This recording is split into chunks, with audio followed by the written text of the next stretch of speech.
Dia menjaga kepala betis tetap tinggi dan mengeluarkan lumpur dari mulut dan belalainya agar ia bisa bernafas. Membersihkan saluran udara akan memerlukan waktu.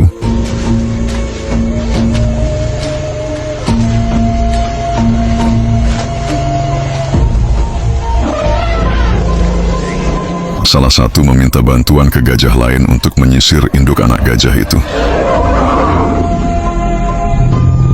Betisnya kelelahan dan kakinya sangat macet. Tapi ibu punya rencana. Jika dia bisa menggali rute pelarian yang cukup besar melalui lumpur, anak gajah itu mungkin bisa keluar dengan sendirinya.